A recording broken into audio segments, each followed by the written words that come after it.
Tuhan yang saya ambil di dalam kitab Roma. Rum pasal yang pertama, ayatnya yang ke-16 dan ayatnya yang ke-17. Dan untuk menghormati pembacaan firman Tuhan, saya jemput Bapak Ibu Saudara sekalian bangkit berdiri. Dalam Alkitab terjemahan lama berkata sebagai berikut. Rum 1 ayat 16 dan ayat yang ke-17. Dari hal yang terutama, Injil suatu kuasa Allah kepada tiap-tiap orang yang percaya.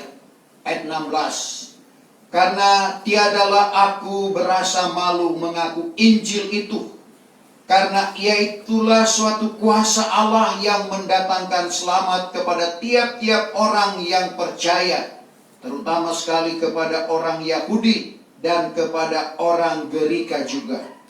Karena di dalamnya itu kebenaran Allah dinyatakan daripada iman kepada iman, seperti yang telah tersurat bahwa orang benar itu akan hidup oleh sebab iman. Terima kasih, puji Tuhan, silakan duduk.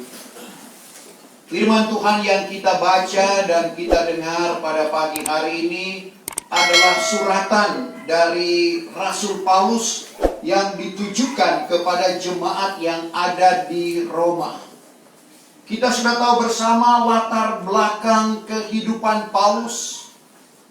Paulus adalah orang-orang yang menghambat kemajuan Injil pada waktu itu, di mana dia memperoleh kuasa untuk mengikat orang-orang yang percaya kepada Kristus.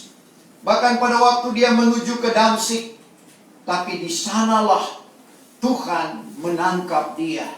Tuhan memanggil dia, sehingga pada waktu itu dia tidak melihat selama 3 hari 3 malam. Dalam arti kata dia berpuasa. Datang firman Tuhan kepada Ananias untuk pergi menjumpai Saul atau Saulus sebelum dia menjadi Paulus. Dia tidak berpenglihatan selama 3 hari 3 malam. Dan di dalam hal itu juga dia tidak makan, dia tidak minum. Lalu Tuhan menyuruh Ananias untuk pergi menjumpai dia. Tapi Ananias tahu siapa Saul, siapa Saulus sebelum menjadi Paulus. Tapi Tuhan senantiasa mengajak Ananias ini untuk pergi. Karena kita perhatikan dalam ayat 13, maka jawab Ananias, ya Tuhan, hamba sudah mendengar banyak dari hal orang ini. Berapa jahat dilakukannya kepada segala orang suci Tuhan di Yerusalem. Dan di sini pun ia memperoleh kuasa daripada kepala-kepala imam, mengikat segala orang yang menyebut namamu.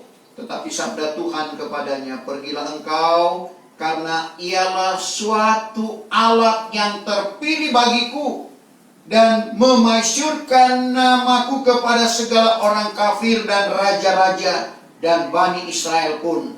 Karena aku ini akan menunjukkan kepadanya berapa banyak sengsara wajib dirasainya kelak oleh sebab namaku.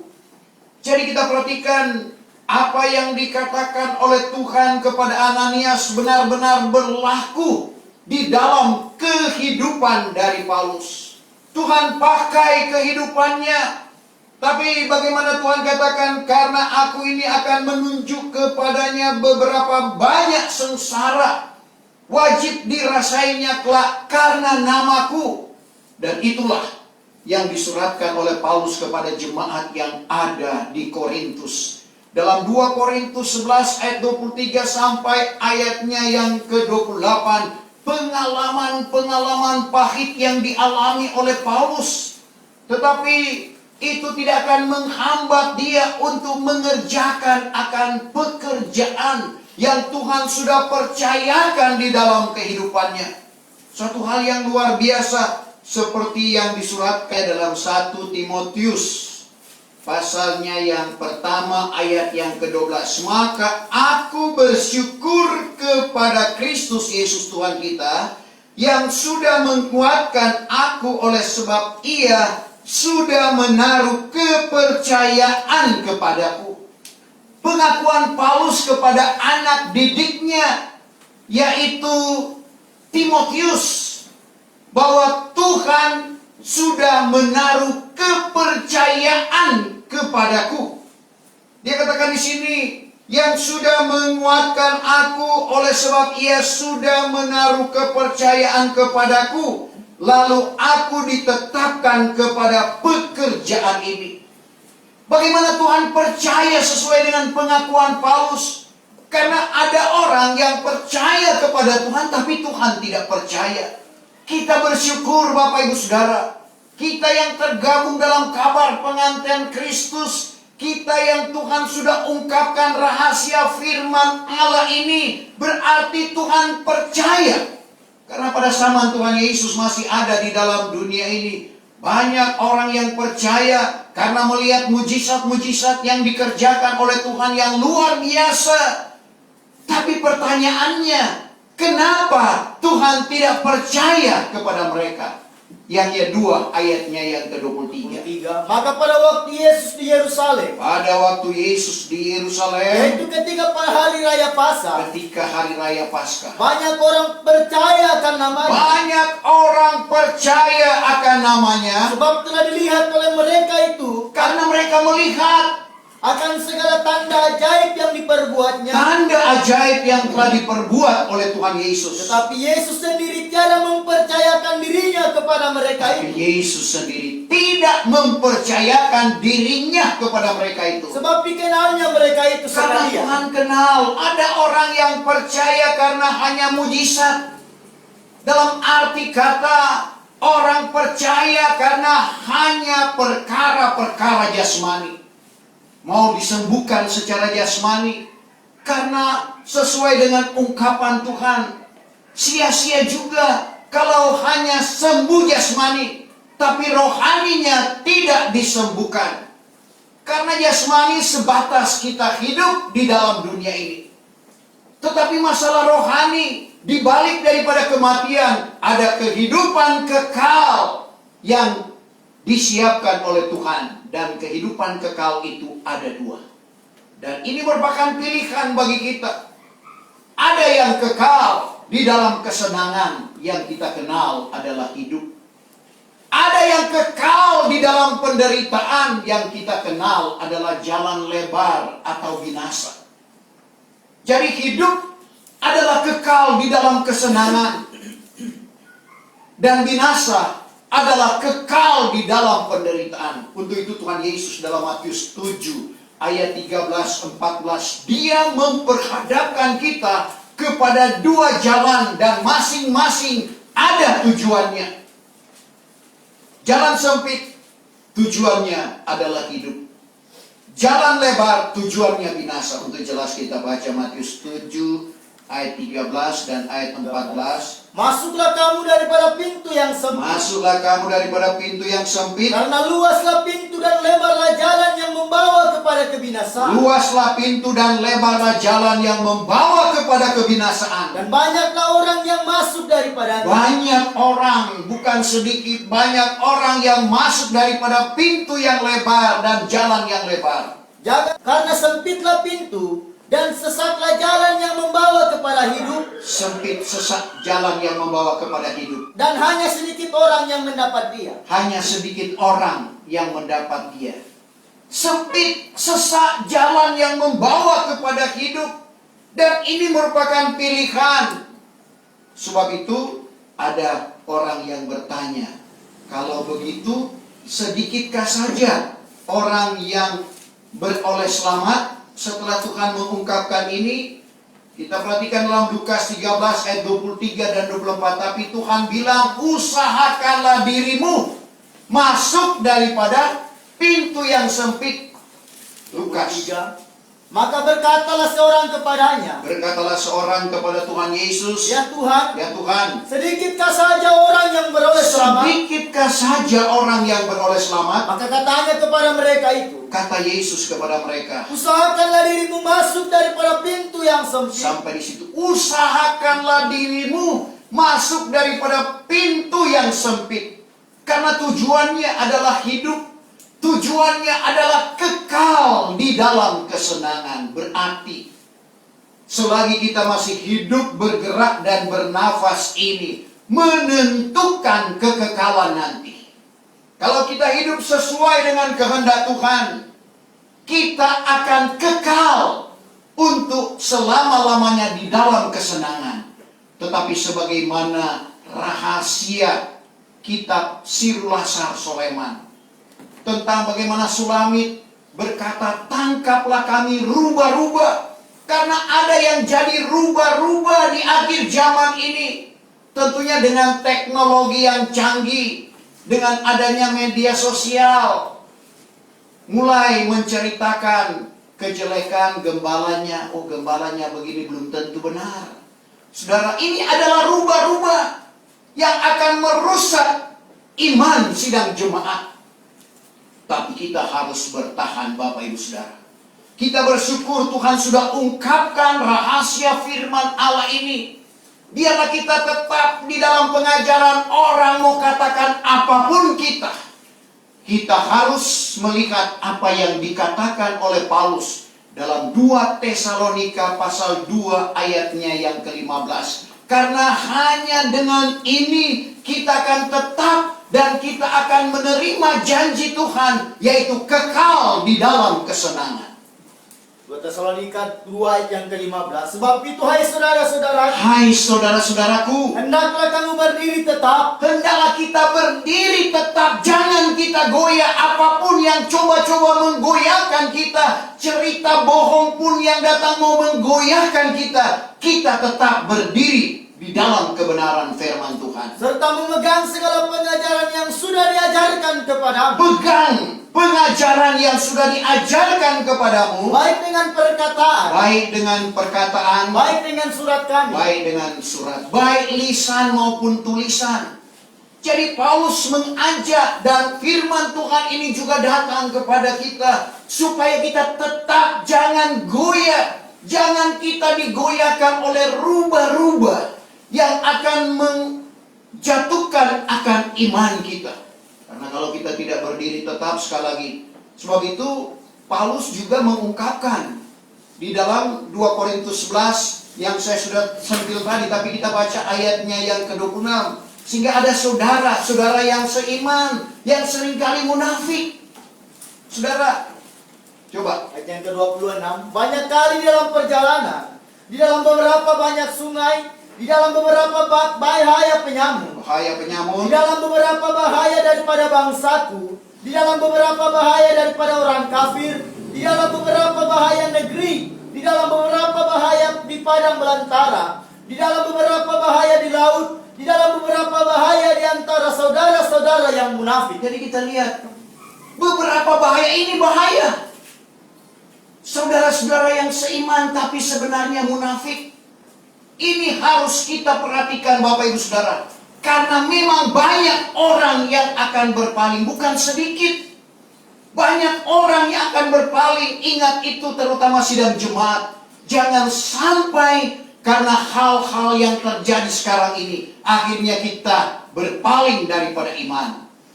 2 Tesalonika 2 ayat 3. Banyak, bukan sedikit. Ayat yang ketiga. Jangan kamu tertipu oleh seorang jua pun. Jangan kamu tertipu oleh seorang jua pun. Dengan barang sesuatu daya. Dengan barang sesuatu daya. Karena tidak akan jadi kelak sebelum orang banyak berpaling daripada iman itu dahulu. Tidak akan jadi kelak sebelum orang banyak berpaling dari iman itu terdahulu. Sampai di situ. Jadi kita perlu berhati-hati di akhir zaman ini. Banyak rubah-rubah yang akan merusak tanaman. Dan kita harus berjaga dan berdoa. Karena kalau kita tidak berjaga, kita tidak berdoa, kita juga akan turut larut, Bapak Ibu Saudara.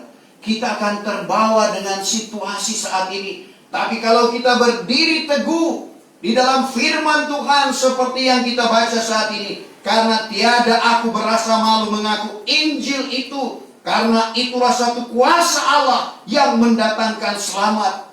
Injil kuasa ini yang mendatangkan selamat di dalam kehidupan kita. Mari kita pegang teguh-teguh, Bapak Ibu Saudara.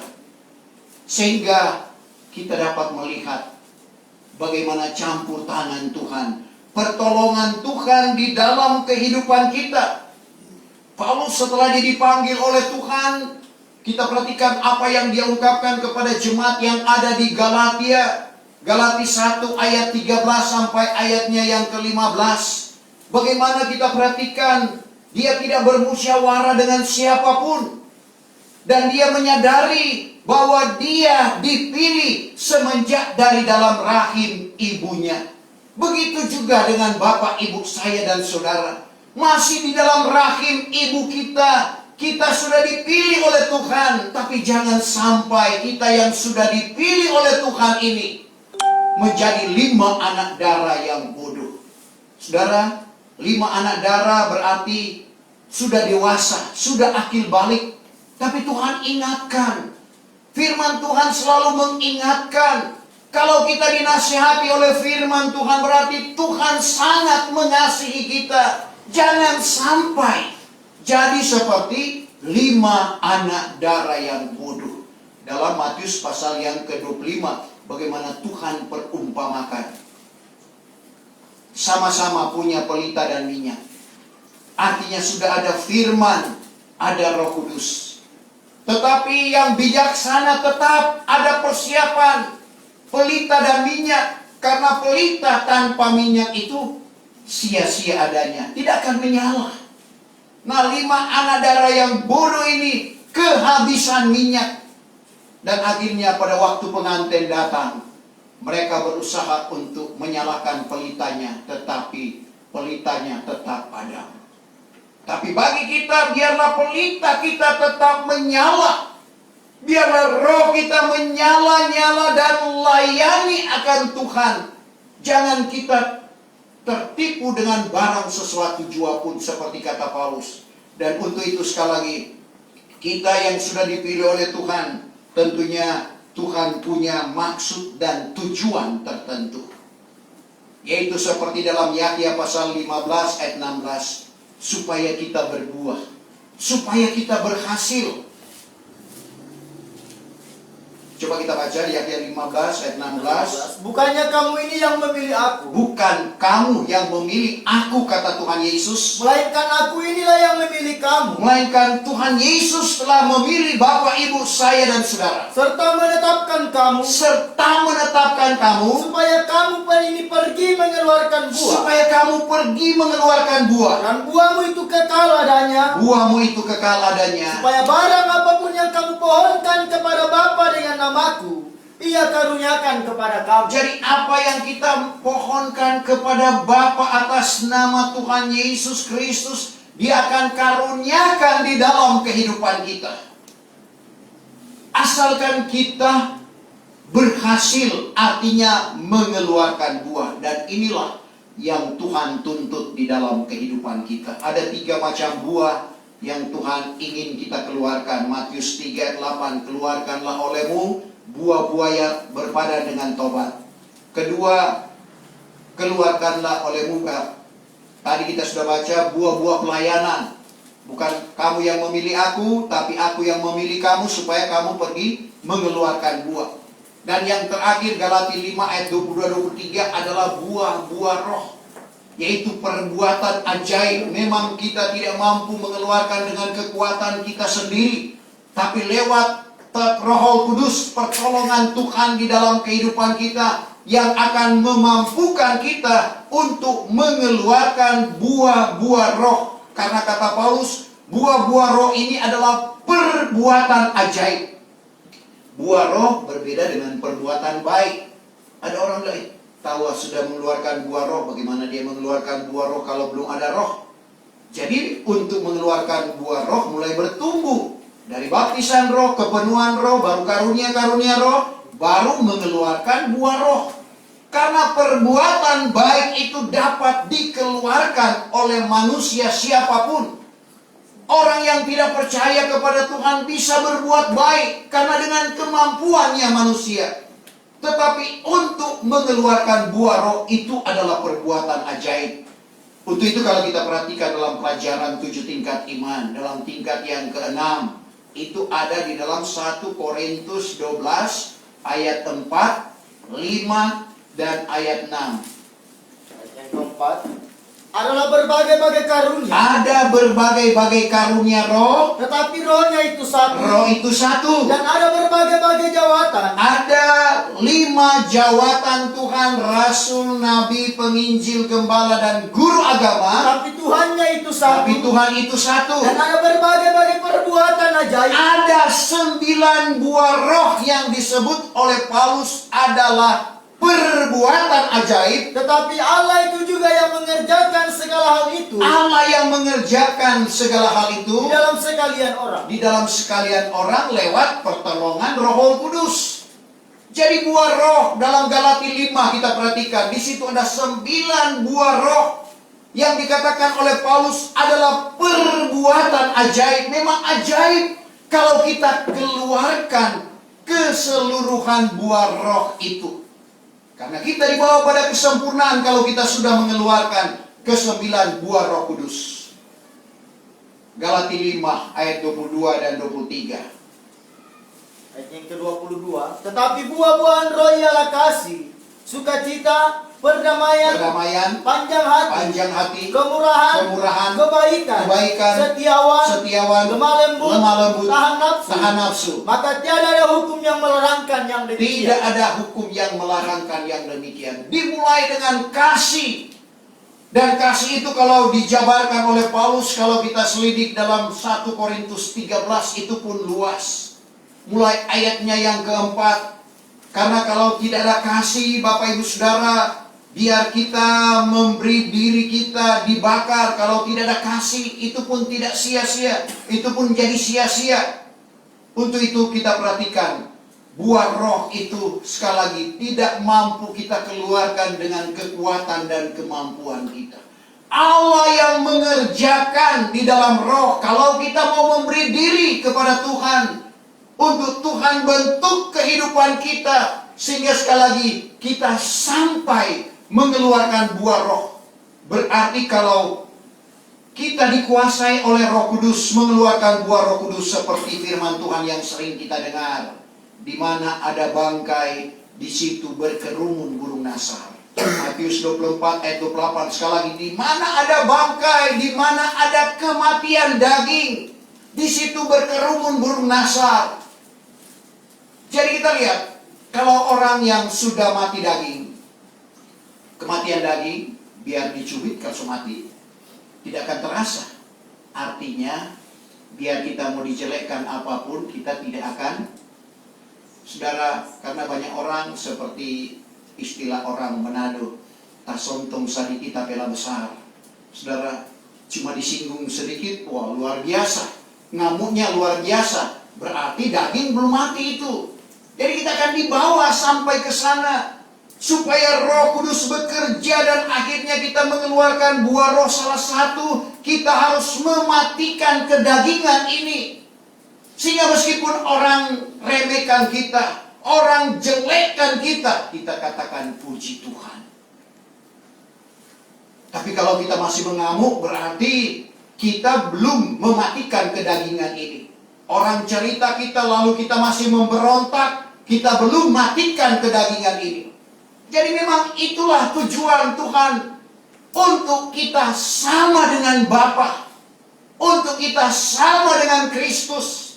Tuhan Yesus berfirman, Matius 5 ayat 48. Ayat 48. Sebab itu hendaklah kamu ini sempurna. Hendaklah kamu sempurna, Sama seperti Bapamu yang di surga sempurna. sama seperti Bapa di sorga sempurna. Jadi iman kita, kehidupan rohani kita akan dibawa sama, bukan jadi Bapa, sama dengan Kristus, bertambah-tambah, bukan langsung bertambah, bukan langsung sempurna. Efesus pasal 4 ayat 13. Kita menjadi orang yang dewasa rohani, orang yang akil balik, dan bertambah-tambah sempurna sama dengan Kristus. Efesus 4 ayat 13. Sehingga kita sekalian sampai kepada persatuan iman Sehingga kita sampai kepada persatuan iman dan marifat anak dan Allah manfaat anak Allah, dan menjadi orang yang sudah akil balik, orang akil balik atau orang dewasa rohani, sehingga bertambah-tambah sempurna bertambah-tambah sempurna sama dengan Kristus. sama dengan Kristus, bukan jadi Kristus. Jadi kita perhatikan, roh Kristus menjadi milik bagian kita. Dan itu kita harus jadi satu roh dengan Tuhan. Harus melekat kepada Tuhan. Jadi itu kewajibannya. 1 Korintus 6 ayat 17. Orang yang melekat kepada Kristus menjadi satu roh dengan Kristus. 17. Tetapi orang yang melekat kepada Tuhan, Orang yang melekat kepada Tuhan menjadi satu roh. menjadi satu roh. Harus kita dekat dengan Tuhan, saudara, dan itu yang memampukan kita. Siapakah kita ini? Kita manusia penuh dengan keterbatasan. Lalu kalau kita jauh dari Tuhan, kita tidak akan jadi satu roh dengan Tuhan. Syaratnya kita harus melekat. Bahasa ABG, melekat kayak perangko. Jadi begitu juga kita melekat kepada Tuhan. Bagaimana kita mau melekat kepada Tuhan? Kita perlu memberi diri, memberi waktu kita untuk Tuhan. Sebagaimana tokoh-tokoh Alkitab. Daud, Mazmur 55 ayat 18, 3 kali, pagi, petang, tengah hari, dia menyaringkan suara, dia berseru kepada Tuhan. Daniel, meskipun dia orang tawanan, tetapi dia melekat kepada Tuhan. Dia memberi waktu kepada Tuhan. Daniel 6 ayatnya yang ke-11. 3 kali sehari dia berseru kepada Tuhan, menghadap ke kiblat Yerusalem. Meskipun ada ancaman, tetap seperti biasa dia lakukan akan hal itu. Karena dia melekat kepada Tuhan, ujian besar yang dia hadapi, dia tidak cari zona aman. Bisa saja pada waktu itu dia berkata, Tuhan, karena ada ultimatum 30 hari kemudian ini tidak ada yang berdoa kepada siapapun, kepada Allah manapun, kepada dewa manapun, kecuali kepada raja. Daniel mengabaikan akan ultimatum itu. Dia lebih takut kepada Tuhan daripada takut kepada manusia. Dan Tuhan membuktikan penyertaan Tuhan di dalam kehidupannya. Karena mau cari kesalahan, Daniel tidak ada salah. Dalam Daniel 6 ayat 5, dia orang yang setiawan. Dan akhirnya bermufakatlah Perdana Menteri dan Menteri-Menteri. Karena di dalam kerajaan Babilonia ada satu raja. Ada 3 Perdana Menteri, salah satunya di dalamnya adalah Daniel. Dan ada 120 menteri yang harus bertanggung jawab kepada Daniel. Yang notabene adalah orang tawanan, orang buangan di Babilonia, orang minoritas di Babilonia. Tapi Tuhan permuliakan kehidupannya karena dia senantiasa memperkenankan Tuhan. Kalau jalan kita memperkenankan Tuhan, kita tidak ada musuh. Orang jahatkan kita, justru dia balik menolong kita. Coba kita baca Amsal 16 ayat 7. Jikalau jalan barang seorang memperkenankan Tuhan, Jikalau jalan seorang memperkenankan Tuhan, maka segala seterunya pun kelak diperdamaikan oleh Tuhan dengan dia. musuh diperdamaikan oleh Tuhan. Musuh manusia adalah singa, apalagi singa yang sengaja tidak diberi makan, singa yang lapar, singa yang buas. Tapi dia mengatupkan mulutnya, dia tidak menerkam Daniel. Terbukti orang yang menjahatkan Daniel setelah dimasukkan ke dalam kandang singa langsung dicabik-cabik oleh singa. Kuncinya karena Daniel jalannya memperkenankan Tuhan. Demikian juga dengan kita, Bapak Ibu Saudara. Orang mau jelekkan kita, kalau jalan kita memperkenankan Tuhan, Tuhan pasti bela. Orang mau jahatkan kita, kalau jalan kita memperkenankan Tuhan, kita akan melihat pembelaan demi pembelaan Tuhan di dalam kehidupan kita. Apalagi situasi dunia saat ini, Bapak Ibu Saudara. Firman Tuhan sementara digenapi, di mana dunia semakin hari semakin ditutupi dengan kelam kabut. Kejahatan semakin merajalela. Itu dinubuatkan jauh hari sebelum sekarang ini. Kita lihat Yesaya 60. ayat 1 dan ayat 2. Saya 60 ayat yang pertama. Bangunlah engkau, Bangunlah engkau, nyatakanlah cahayamu, nyatakanlah cahayamu, karena terangmu ada datang, terangmu ada datang, dan kemuliaan Tuhan terbitlah atas kamu. kemuliaan Tuhan terbit atas kamu. Karena sesungguhnya kegelapan menuntungi bumi, Kita lihat kegelapan menudungi bumi. dan kelam kabut menudungi segala bangsa. Kelam kabut menudungi segala bangsa. Sementara terang Tuhan terbit atas kamu, Sementara terang Tuhan terbit atas kamu. dan kemuliaannya pun bersinar kepadamu. Kemuliaan Tuhan bersinar. Kalau hari-hari terakhir ini ramai. Mungkin saudara sudah lihat di YouTube tentang keadaan yang ada di Afghanistan. Orang tidak segan-segan membunuh. Saudara, seorang bapak sudah menyerah angkat tangan. Ibunya mau datang bela, akhirnya dua-dua mati. Saudara, seperti membunuh binatang. Bukankah kegelapan sementara menudungi bumi saat ini? Orang pada ketakutan. Kita bersyukur kita ada di negara Republik Indonesia, di mana ada rencana Allah dari timur memancar kebenaran Allah, sehingga kita boleh menikmati apa yang kita nikmati saat ini. Bapak Ibu Saudara yang kekasih di dalam Tuhan, untuk itu mari kita mau tetap di dalam Injil yang penuh kuasa ini.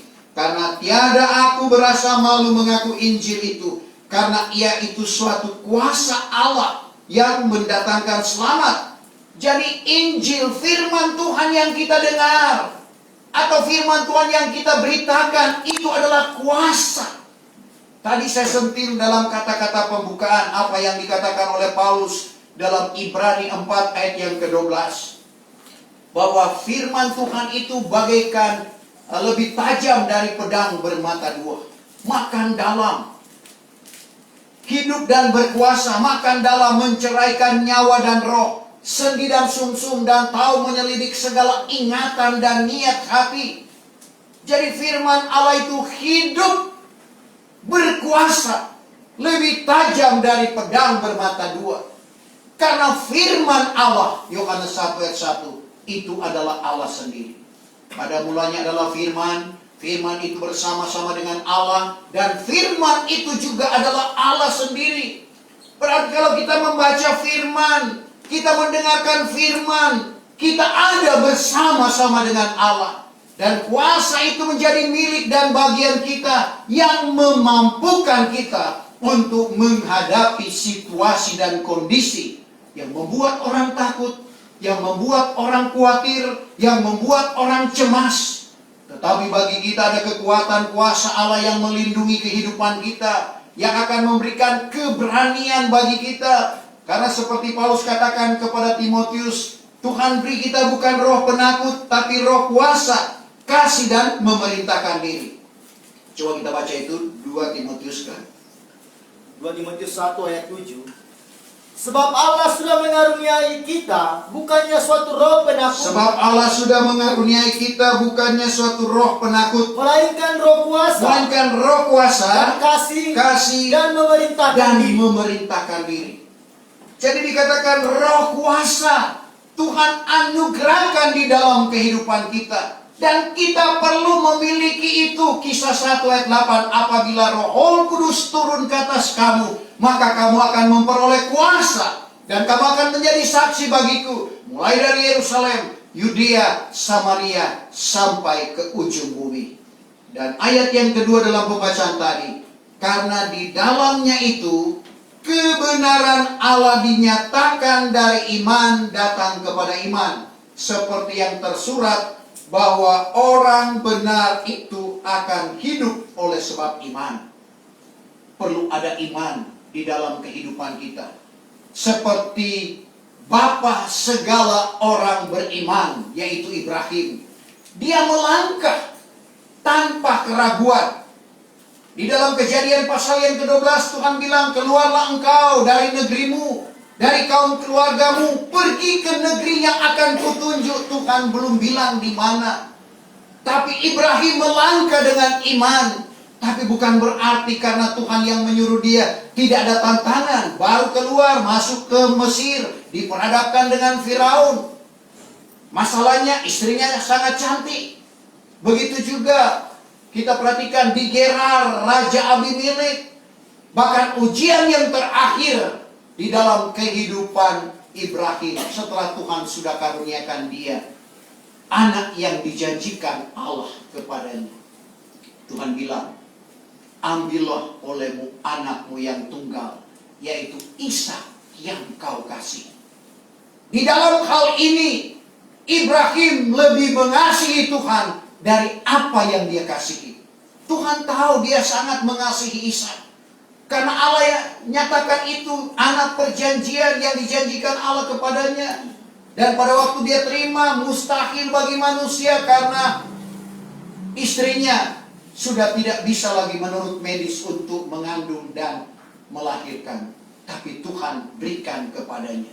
Tapi apa yang dikatakan dalam Kejadian 22 ayat yang kedua.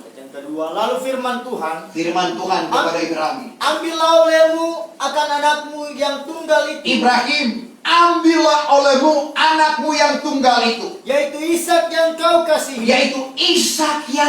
kasihi. Tuhan tahu Ibrahim mengasihi Ishak, anak yang dijanjikan Allah kepadanya. Bawalah dia ke tanah Moria, dan persembahkanlah dia di sana. Akan korban bakaran di atas sebuah bukit yang akan kutunjuk kepadamu kelak. Dan Ibrahim tidak berbantah dengan Tuhan. Dia tidak lagi bernegosiasi. Dia tidak lagi bilang, Tuhan, bukankah dia anak perjanjian? Kenapa Tuhan mau ambil kembali? Kenapa Tuhan mau minta kembali? Dia melangkah. Apa yang difirmankan oleh Tuhan kepadanya, apa yang diperintahkan oleh Tuhan kepadanya, dia lakukan. Meskipun secara manusia, ini anak kandung, anak yang didapatnya pada waktu mustahil bagi manusia untuk melahirkan. Tapi Tuhan bilang, ambillah olehmu Ishak yang kau kasihi. Dia lakukan itu. Diambil kayu bakar, api ada, beda sekarang kan, bawa korek saja. Tapi dulu tidak ada, jadi bawa api memang. Sehingga dalam perjalanan, Ishak bilang kepada Ibrahim bapaknya, Bapak, kayu bakar sudah ada, api sudah ada, tapi korbannya mana? Dia tidak tahu dia yang akan dikorbankan. Tapi Ibrahim berkata, Tuhan sudah menyediakan. Dan ini berlaku dengan perkataan, engkau dibenarkan. Dengan perkataan Ibrahim, Tuhan benarkan.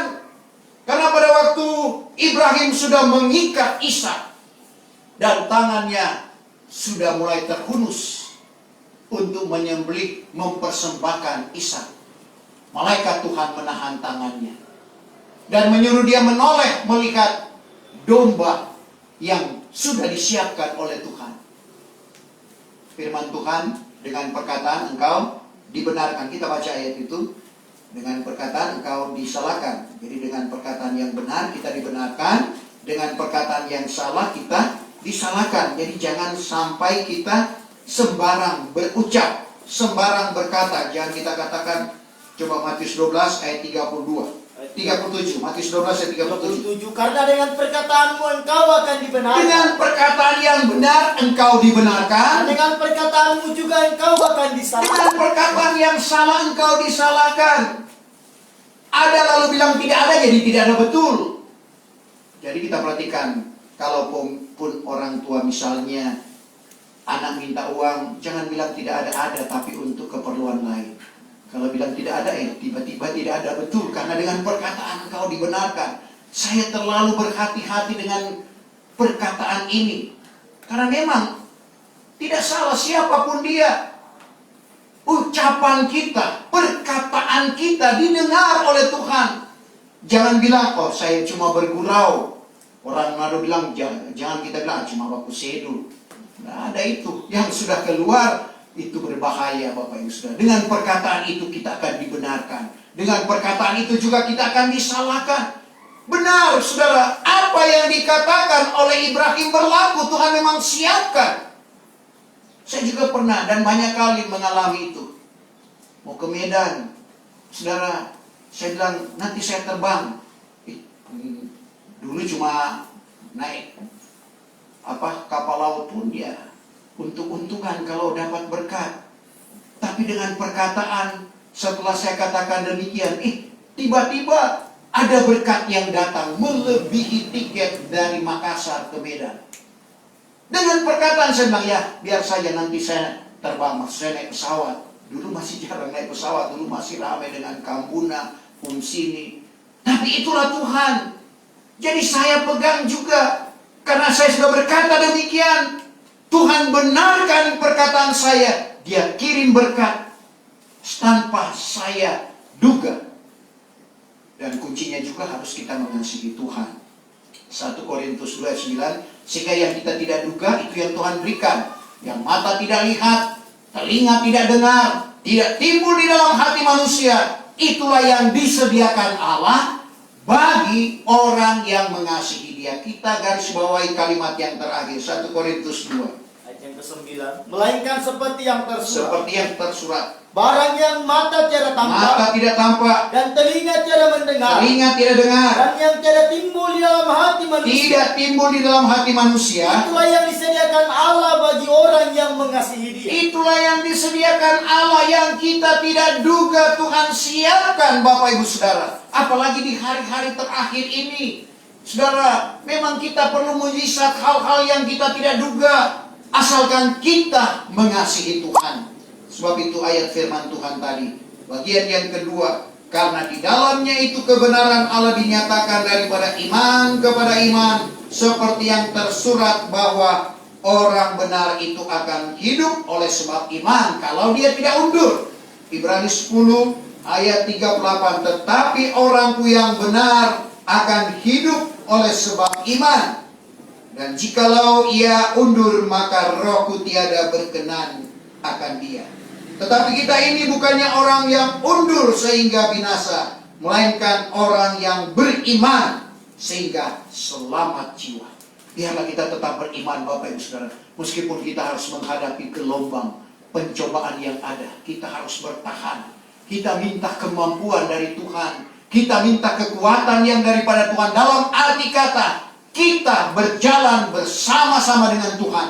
Tuhan pasti mampukan kita. Amin. Saya jemput kita bangkit berdiri. Kita sempurnakan ibadah kita pada saat ini. Tak tersembunyi kuasa Allah. Orang lain Tuhan tolong, saya juga.